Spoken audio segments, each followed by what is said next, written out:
조지프 퓰리처라고 하는 사람이 있어요. 여러분 퓰리처라고 하는 단어 많이 들어보셨죠? 이 퓰리처 상 많이 들어봤을 겁니다. 그는 헝가리 출신이고 미국의 언론인으로 소개가 되고 있습니다.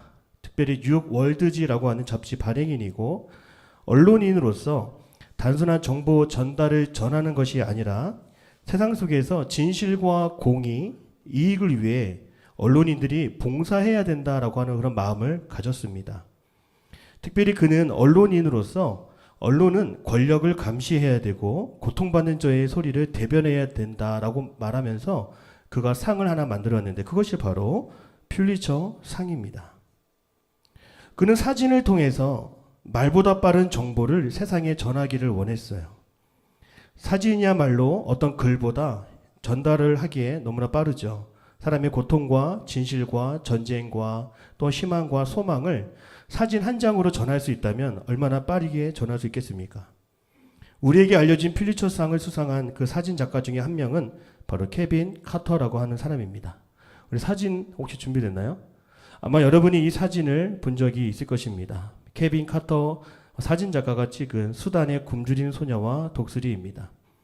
사진을 보면 아사 직전의 소녀와 그 옆에 굶주려 보이는 독수리가 보입니다. 우리는 아마도 이 사진 찍고 난 다음에 어떤 결말을 상상할 수 있을 것입니다. 사진 작가는 이 사진을 찍으면서 세상 속에 무엇을 이야기하고자 했을까요? 한 생명, 한 영혼을 향한 인류의 무관심을 전하고자 했던 것 같습니다. 잘 찍은 사진이 아니라 그 한 장이 지금도 세상 그 어디에서 굶어가고 있는 한 영혼이 있다는 것을 우리에게 보여주고 한 어린 생명이 방치되는 순간을 보며 많은 사람들에게 울림을 주고자 했던 것이 이 작가의 의도였습니다. 이처럼 퓰리처는 이 사진 하나하나를 통해 얼어붙은 사람들의 마음을 흔들기를 원했습니다. 얼어붙은 굳어버린 사람들의 마음을 녹이기를 원했습니다. 여러분 이 사진을 보면서 오늘 우리는 어떤 마음의 변화를 감지할 수 있나요? 오늘 이 시간 하나님은 우리에게 이렇게 물으십니다. 너는 세상을 바라보며 너 자신을 바라보며 흘리는 눈물이 있느냐? 오늘날 점점 눈물이 사라져가고 있습니다. 감정이 메말라가고 있습니다. 여러분 그 이유가 무엇인지 아십니까? 혹시 팝콘 브레인이라고 하는 단어를 들어보셨는지요? 우리의 뇌가 점점 팝콘처럼 변하고 있는 것을 여러분 아셔야 됩니다. 세상은 우리의 뇌를 팝콘 브레인이라고 말합니다. 세상의 수많은 디지털 정보와 노출에 따라 우리의 뇌가 지금도 빠르게 반응하고 있다고 해요. 그리고 우리의 뇌는 톡톡 튀는 변화에 터지는 것을 좋아한다고 하죠. 더 터져야 되고 더 자극적인 것에 노출되고 반응하게 된다는 것입니다. 문제는 이 팝콘 브레인을 가진 사람들은 깊은 공감과 깊이 생각하는 것을 어려워한다는 거예요. 그래서 감정 표현도 디지털 방식으로 기쁨과 슬픔을 단 10초 만에 해결하게 되는 것이죠. 여러분 카톡을 꺼내면 공감 표시를 하게 돼 있습니다. 근데 그 공감 표시를 내 마음과 상관없이 의무적으로 형식적으로 우리가 그런 것들을 표현하는 것을 우리가 볼 수가 있습니다. 이렇게 앞으로는 우리의 감정도 점점 데이터화 된다는 것을 기억하십시오. 슬픔이나 기쁨을 좋아요, 숫자로 계산하고 감동을 받았다면 그 감동받은 대로 댓글 수가 얼마인지를 찾아보는 것이 사람의 마음입니다. 얼마나 많은 사람들이 봤는지 조회수로 평가하게 되죠. 이렇게 되니까 진짜 감정은 그냥 포장된 콘텐츠로 변환되는 것입니다. 우리가 SNS를 하면 인스타그램이나 유튜브, 페이스북처럼 내가 정말 좋아할 만한 콘텐츠를 계속 띄워주는 것을 알고리즘 피드라고 하는데 수천 개의 영상, 수천 개의 동영상, 음악, 광고, 짧은 영상 그 속에 정말 우리가 감동하고 느낄 만한 요소는 다 사라진 채로 하나하나 콘텐츠처럼 소비되고 사라지는 그런 감정의 모습을 우리는 볼 수가 있습니다. 이런 모습을 정확하게 예견했던 신학자가 바로 C.S. 루이스입니다. C.S. 루이스는 이미 오래전에 쓰여진 인간 폐지라고 하는 책을 썼습니다. 제목부터 의미심장하지 않습니까? 1943년 제2차 세계대전 발발 당시 쓰여진 이 책에는 영어 제목 The Abolition of Man, 즉 인간성의 붕괴를 그때부터 이미 바라보았다고 하는 것입니다. 인간됨의 본질을 완전히 해체한 인간이 등장하기 시작했다는 거예요. 루이스는 인간을 머리, 가슴, 배 이렇게 3등분을 줘서 구분을 했습니다. 여러분, 머리에는 뭐가 있을까요? 이성이 있습니다. 그리고 가슴에는 뭐가 있을까요? 사람이 마땅히 가져야 될 정서, 감정, 성품을 담고 있습니다. 그리고 이 배는 뭘 의미할까요? 욕망, 본능을 의미하는 것이죠. 그런데 인간이 되는 것은 바로 이 가슴, 감정과 정서를 가지고 있기 때문이라고 하는 것이죠. 머리는 하나님을 알고 배는 본능을 가지고 살아가게 하지만 뭐가 필요한 거예요? 이 가슴이 필요하다고 하는 것입니다. 이 가슴이 있어야 머리와 배, 본능을 연결해주고 균형감을 갖고 살아갈 수 있게 한다는 것입니다. 원래 머리는 가슴을 통해 배를 지배해야 되는데 이 가슴이 없으니 하나님의 뜻을 욕망에 전달하지 못하고 욕망을 다스리지 못하고 욕망에 끌려가는 인생을 살아가게 된다는 것입니다. 바로 이것은 당시 이성만을 강조했던 교육 때문이라고 말했습니다. 감성은 없고 오직 이성과 본능 사이에 균형을 잡지 못한 인간들이 출현한다라고 하는 거예요. 이 C.S. 루이스에 따르면 감정은 인간의 도덕적 직관과 감정의 훈련장인데 이 가슴을 제거하면 어떻게 되겠습니까? 인간은 판단력 없는 계산기와 같고 열정이 없는 이성주의와 같고 감각이 없는 생존 기계와 같다라고 1940년대에 지적했습니다. 즉 가슴이 없는 인간, 어떤 사람일까요? 감정을 느끼지 못하고 갖지 못하고 아름다움을 느끼지 못하고 두려움을 느끼지 못하고 점점 하나님을 알지 못하는 인생, 하나님을 경외하지 못한다는 거예요. 이러한 가슴이 없는 인간은 하나님의 말씀 진리를 들어도요 반응을 할까요, 안 할까요? 반응을 못합니다. 죄를 지어도 죄인 줄 알까요, 모를까요? 모릅니다. 미안함도 없고 두려움도 없고 오늘 이 자리에 우리가 예배를 드려도 하나님을 만날 수도 없고 하나님에 대한 사랑을 느낄 수도 없고 내가 점점 똑똑해지고 있으나 더 느끼지 못하고 말씀을 들어도 귀에는 들리지만 이 가슴에 전달되지 못하는 인간들이 점점 많아지고 있다는 것입니다. 우리의 심장이 멈추면 어떻게 될까요? 우리의 심장이 멈추면 심전도를 체크하는 기계에 보면 삐 하면서 일직선의 그래프를 그리는 것을 생각할 수가 있습니다.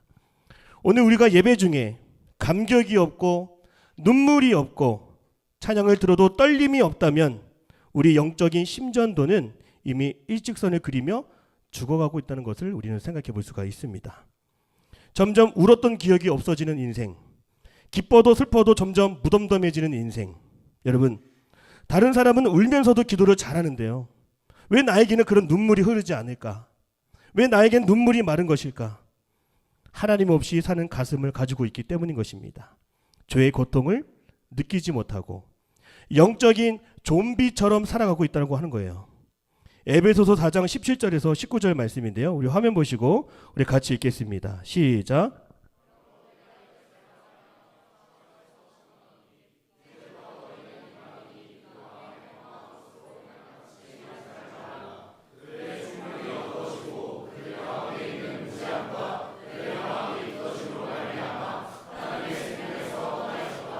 그들이 감각 없는 자가 되어 자신을 방탕에 방임하여 모든 더러운 것을 욕심으로 행하리. 자, 여러분 보십시오. 영적인 좀비는 무엇입니까? 죄로 인한 인생의 허망함을 깨닫지 못하는 인간, 지혜도 없고 마음이 점점 어두워지며 마음이 굳어져서 하나님으로부터 생명으로부터 떠난 사람, 바로 영적인 좀비입니다. 살아있으나 죽은 자 같고 살아있어도 느끼지 못하고 영적인 감각이 없는 자, 바로 영적인 좀비입니다. 이러한 영적 좀비는 자신을 방탕하도록 늘 죄에 내 자신을 내어주는 거예요. 영적인 생명이 없어서 죄가 나를 좀먹어도 나를 인식하지 못합니다. 그래서 C.S. 루이스는 가슴이 없는 인간은 도덕적 감각이 마비된 괴물과 같다라고 말하고 있는 거예요. 오늘 우리가 영적 좀비와 같지 않습니까? 말씀을 들어도 말씀에 반응할 수 없는 인간, 죄가 죄로 여겨지지 않는 시대를 사는 우리들, 하나님의 음성이 그저 배경음악에 점점 작아지고 희미해지는 소리처럼 들리는 상태. 여러분, 예배를 드려도 감격이 없고 눈물이 없다면 어쩜 우리는 우리의 인간의 모습을 다시금 돌아봐야 합니다. 여러분, 영적 좀비도요 예배를 드립니다. 그러나 영적 두려움이나 떨림은 없다라고 하는 것이죠. 알도스 헉슬리가 쓴 멋진 신세계라고 하는 책이 있습니다. 이 책에는 인간이 가진 고통과 슬픔과 아픔과 시련과 그런 인간이 가질 수 있는 그 감정들은 다 사라지고 고통은 제거된 세계를 신세계라고 부릅니다. 즉 가슴이 없는 인간들의 세계를 신세계라고 부르는 거예요. 여러분의 인생 속에 고통이 없으면 어떨까요? 편할까요? 좋을까요? 이 소설 속에는 아픔과 상처를 겪지 않도록 인간에게 약물을 주입합니다. 바로 그것이 소마라고 하는 것입니다. 이 소마는 영혼의 아픔을 제거하는 약물입니다. 죄책감 느끼지 않도록 약을 먹습니다. 회개의 필요성을 못 느끼도록 죄책감이 사라지도록 약을 먹습니다. 그 약이 소마입니다. 슬프면 소마를 마시고 억울하면 소마를 마시고 두려움과 염려가 생기면 소마를 마신다는 거예요. 여러분 오늘날 우리의 소마는 무엇입니까? 넷플릭스, 쇼폼, 무의미한 스크롤 행동, 자극적인 관계 속에서 우리가 저 느끼지 못하게 만드는 디지털 진통제들이 오늘날 너무 많다고 하는 것입니다. 인간이 행복할 줄 알았지만 결국 소설 속에서 주인공 조는 이렇게 말합니다. 나는 죄를 원해. 나는 하나님을 원해. 이렇게 절규하듯이 외칩니다. 여러분 죄를 원한다는 게 무슨 말일까요? 표면적으로 보면 이상한 말처럼 들리지만 더 깊이 들여다보면 이 말은 진짜 인간됨에 대한 갈망으로 해석할 수가 있는 것입니다. 나는 로봇가 되기를 싫어. 실수할 수도 있고 나는 넘어질 수도 있고 나는 회개도 해야 되고 난 진짜로 사랑도 하고 싶어. 그런 마음, 그런 인간성을 회복하고자 하는 마음을 그 소설에서 보여준다고 하는 것이죠. 여러분 성경 속에는 이런 영적인 암흑기가 있다는 것을 여러분 보십시오. 하나님의 말씀이 있어도 듣지 못하고 하나님을 보아도 보지 못하는 시기가 있었다고 하는 것입니다. 이사야서 6장 9절에서 10절입니다. 자 여기서 살아있으나 죽은 자들이 누구인지를 소개하고 있어요. 우리 본문 말씀 같이 한번 보겠습니다. 시작. 여호와께서 이르시되 가서 이 백성에게 이르기를 너희가 듣기는 들어도 깨닫지 못할 것이요 보기는 보아도 알지 못하리라 하여 이 백성의 마음을 둔하게 하며 그들의 귀가 막히고 그들의 눈이 감기게 하라. 염려하건대 그들의 눈으로 보고 귀로 듣고 마음으로 깨닫고 다시 돌아와 고침을 받을까 하노라 하시기를. 아멘. 여러분 어쩌면 오늘 우리의 시대와 같지 않습니까? 하나님의 말씀이요 들리지 않는다는 거예요. 겉으로는 살아있으나 영적으로는 하나님의 생명과 단절된 인생. 여러분 또한 사무엘상 3장 1절은 뭐라고 합니까? 우리 같이 화면 보고 읽겠습니다. 시작. 아이 사무엘이 엘리 앞에서 함길 때에는 여호와의 말씀이 희귀하여 이상이 흔히 보이지 않았더라. 아멘. 말씀이 희귀하다라고 하는데요. 말씀이 없었던 것이 아닙니다. 말씀이 있었으나 그것을 들을 수 있는 영적 감각이 없었다라고 하는 것이죠. 이렇게 우리의 삶이나 성경 속에도 하나님의 말씀에 마음을 두지 않고 영적 감각이 둔해지기 시작할 때 그럴 때가 바로 오늘 우리의 모습이 아니었는지 다시 돌아보는 거예요. 여러분 이러한 영적인 무감각함과 답답함을 해결하기 위해서 우리는 어떤 정신 개조나 마음을 어떻게 고쳐먹는 것이 아니라 제일 중요한 거는 따라합니다. 하나님 나에게 새 마음과 새 영을 주옵소서. 에스겔서 36장 26절입니다. 같이 읽겠습니다. 시작. 또 새 영을 너희 속에 두고 새 마음을 너희에게 주되 너희 육신에서 굳은 마음을 제거하고 부드러운 마음을 줄 것이며. 자, 하나님은 우리 굳은 마음을 깰 수 있는 마음을 주시는데 바로 그 마음이 오늘 제가 다루고자 하는 애통하는 마음입니다. 애통은 죄에 대해 무감각했던 내가 하나님 앞에 이제는 죄에 대해 민감하게 반응하고 하나님 앞에 죄로 인하여 슬퍼하고 아파하는 마음이 바로 애통이라고 하는 거예요. 그래서 영적인 암흑 시대에 가슴 없는 인간들이 꼭 회복해야 될 것이 바로 애통하는 마음이라고 하는 것이죠. 따라합니다. 애통하는 마음. 하나님은 오늘 저와 여러분에게 애통하는 마음을 주셔서 다시금 우리가 고통 가운데 있을 때에 애통 속에 눈물이 흐르게 하시고 잠들고 있는 영혼을 깨워주심을 믿으시기를 바랍니다. 애통하는 마음이 왜 중요할까요? 여러분 애통은요 단순한 슬픔이 아닙니다. 애통은 가장 깊은 곳에서 터져나오는 촉각입니다. 하나님과의 연결된 관계 안에서 하나님이 주시는 마음, 통회하는 마음과 탄식과 죄에 대하여 아파하는 마음이 바로 애통이에요. 그래서 애통은 하나님 앞에서 자기 죄와 세상의 죄로 인하여 깨어진 그 아픔에 대해 느끼는 고통이 바로 이 애통이라고 하는 거예요. 이 애통은 하나님을 알고 하나님과의 그 깊은 관계에서 느껴지는 반응이라고 하는 것입니다. 하나님과의 관계가 살아있기에 내가 주님 앞에서 나의 죄로 인하여 늘 깨지고 눈물을 흘리게 된다는 것입니다. 우리나라가 아닌 먼 나라에서 전쟁이 일어나고 있어요. 여러분, 그 전쟁의 소식에 대하여 아파하고 있습니까? 이웃 나라에 대해서 살인 사건이 난다라고 하면 여러분, 우리나라 일 아니니까 아무렇지도 않게 반응하는 사람들이 거의 대부분입니다. 종종 우리는 많은 일에 무관심 반응합니다. 그러나 그 일이 만약에 우리 가족의 일이고 그 군대에, 그 전장에 내 가족이 있다라고 하면 우리는 즉시 슬픔과 고통을 느끼게 되어 있습니다. 이러한 감정의 깊이는 관계의 깊이와 밀접하게 연결되어 있다는 거예요. 하나님과의 깊은 관계는 우리로 하여금 세상의 고통에 민감하게 합니다. 우리가 멀리 있는 이들의 고통에도 애통할 수 있다고 하는 것은 이는 하나님과 나와의 관계가 깊다라고 하는 것이죠. 그러나 세상의 고통에 아무 반응하지 않다라면 우리는 우리의 영적 상태를 점검할 수 있어야 합니다. 그저 남의 자식이 다치고 누가 사기를 당하고 누가 사고를 당하고 그저 우리는 어휴 에휴 재수 없구먼 이렇게 넘어갈 수가 있다고 하는 것이죠.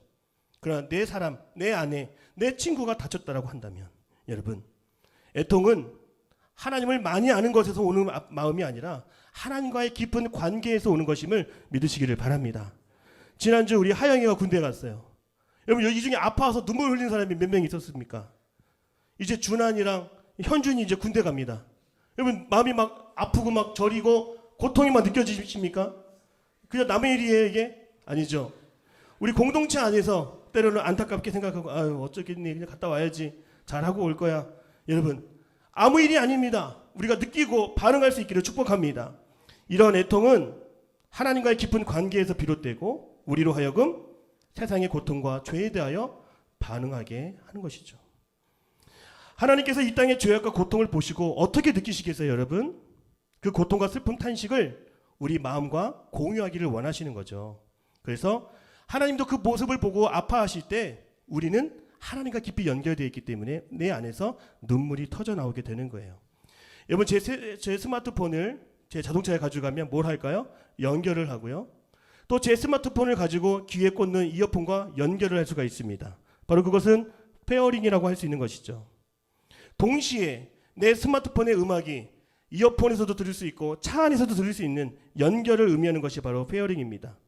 이처럼 페어링이 되는 관계처럼 하나님의 심장이 울릴 때 오늘 나의 심장도 같이 떨리고 아파할 수 있는 그 마음이 오늘 우리가 애통이라고 말할 수 있는 것입니다.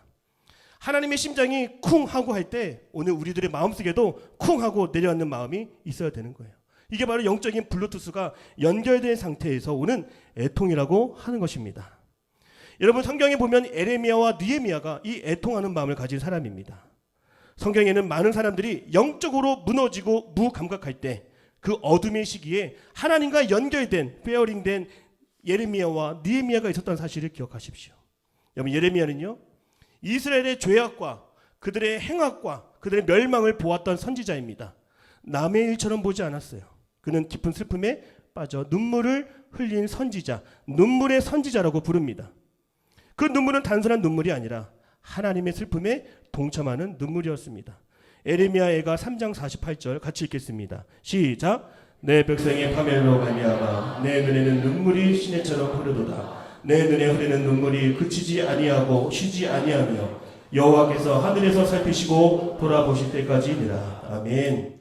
자, 그 애통함을 통해 많은 사람들은 하나님의 심판을 엄중하게 인식하기 시작했고 회개의 필요성을 느끼기 시작했습니다. 그 애통한 마음이 결국 공동체를 깨우고 민족을 깨우고 회복의 길로 이끌어 갈 수 있었다는 거예요. 또 한 명의 사람이 바로 느헤미야입니다.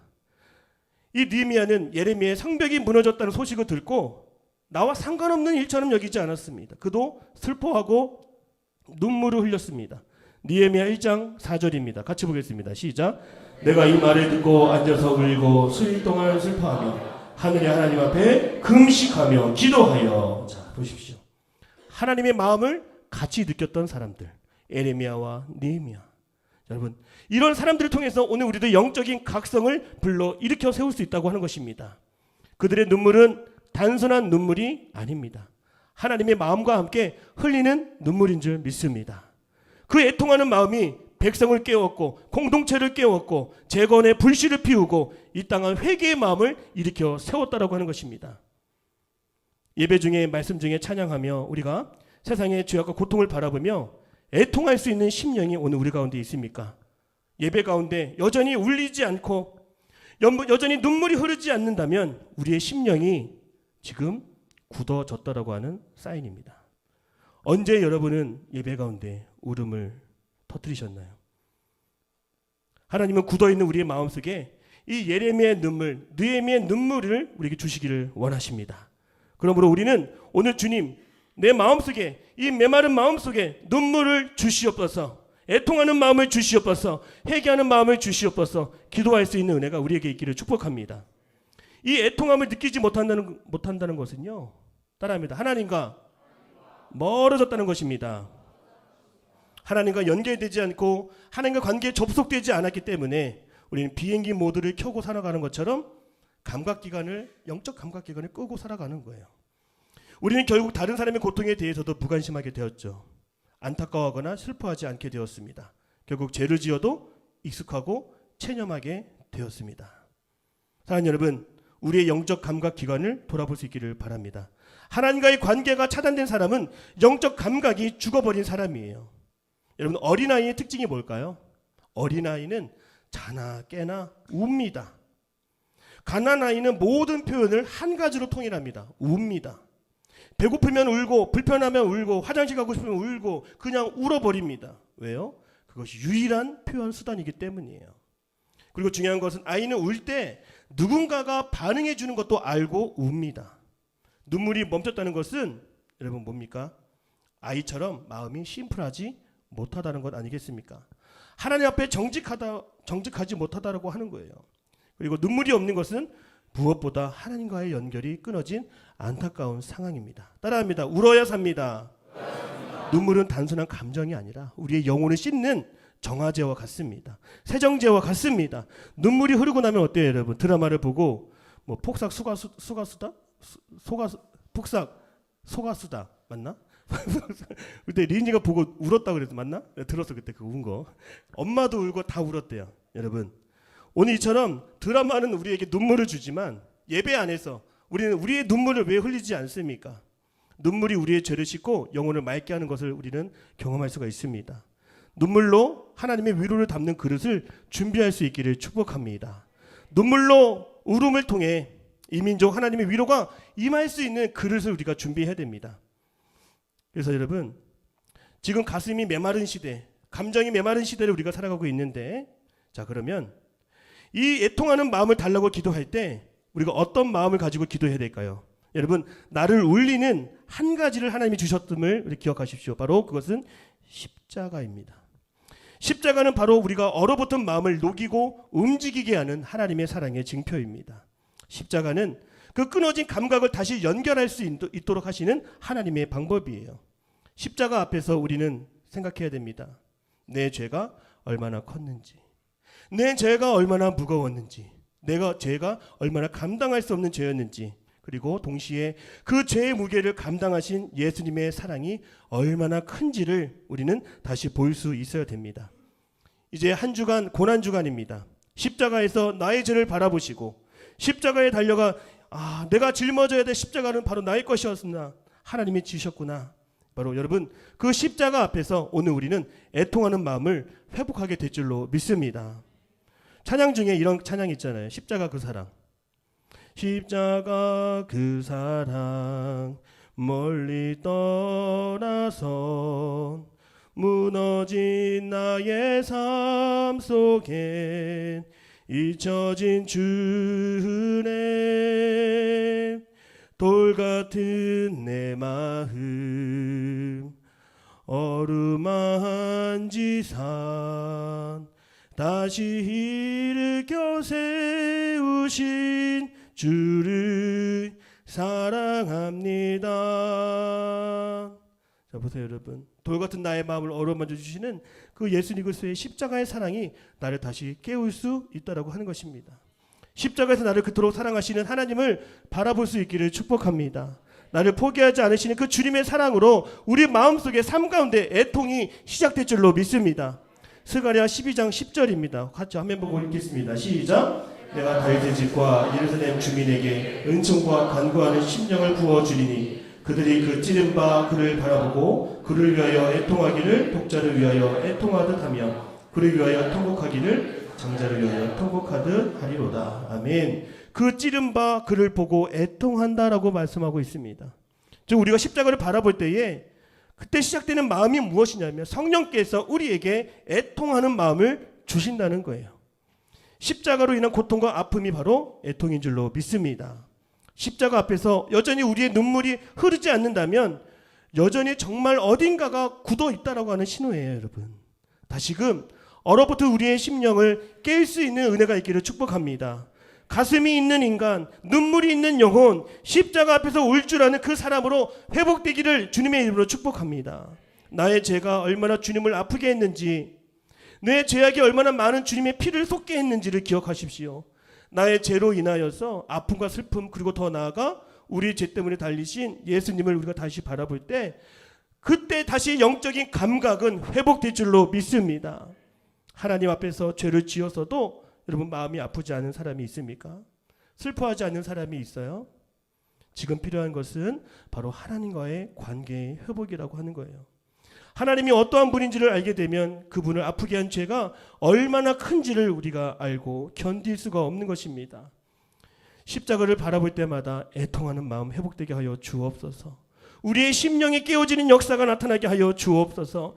그 십자가 앞에서 애통하는 마음을 통하여 하나님과의 관계가 회복되게 하여 주시옵소서. 오늘 이 시간 결단하고자 합니다. 하나님, 애통하는 마음을 주옵소서. 애통하는 마음은 하나님이 우리에게 이전의 마음을 버리고 새 마음을 주셨다라고 하는 영적인 증거입니다. 내 안에 애통이 시작된 것은 또한 내 마음에 주님이 새 영을 부어주셨다라고 하는 증거입니다. 애통하는 마음은 하나님이 주시는 새 마음임을 믿으시기를 바랍니다. 그 애통하는 마음이 내 안에서 살아 움직여야 되는 거예요. 얼어붙은 나의 마음을 움직여야 되는 거예요. 그 강력한 증거를 오늘 성령께서 여러분의 마음속에 심겨주기를 원하십니다. 이렇게 기도했으면 좋겠습니다. 하나님, 우리가 무엇을 구하든지 하나님이 주신 마음을 가지고 죄에 대해서 악하거나 옳지 않은 것에 대해서 반응할 수 있는 마음을 구하겠습니다. 죄에 대해 슬퍼하고 안타까운 마음, 하나님 나에게 그 안타까운 눈물을 허락하여 주옵소서. 예수님은 애통하는 자는 복이 있나니 그들이 위로를 받을 것이며 라고 말씀하셨습니다. 이 위로는 세상에 줄 수 없는 울음을 통해야만 줄 수 있는 하나님의 위로인 줄 믿습니다. 그러므로 오늘 우리 이 시간 주님 제 안에 애통하는 마음을 회복시켜 주시고 눈물로 기도하게 하시고 다시 십자가 앞에서 무너지고 다시 살아나는 은혜를 경험하게 하여 주옵소서. 여러분 그때 예배가 살아나는 거예요. 그때 은혜가 시작되는 거예요. 그때 세상이 더 넓게 보이고 내가 섬기고 나눠야 될 일들이 보이기 시작하는 것입니다. 여러분 너무나 차가운 세상이 되어버렸습니다. 너무나 얼어붙은 세상이 되어버렸어요. 여러분 우리의 마음을 녹이시는, 우리의 마음을 풀어주시는 그 십자가 은혜로 더 뜨거운 우리들의 마음 되기를 원하고 이 세상을 가슴 없는 인간으로 살지 않고 이 가슴 뛰는 인간으로 살아갈 수 있는 은혜가 오늘 저와 여러분에게 있기를 주님의 이름으로 축복합니다. 같이 기도하겠습니다. 사랑의 주님, 오늘 이 시간 너무나 얼어붙은 우리들의 인생, 십자가를 봐도 아무런 감각과 감흥이 없는 인생을 살아가고 있습니다. 하나님, 오늘 다시금 이제 고난주간을 맞이하여서 다시 주님을 바라보기를 원합니다. 내 마음속에 새 힘과 능력을 더하여 주시고 위로를 더하여 주옵소서. 함께하여 주심을 믿으며 예수님의 이름으로 기도드립니다. 아멘.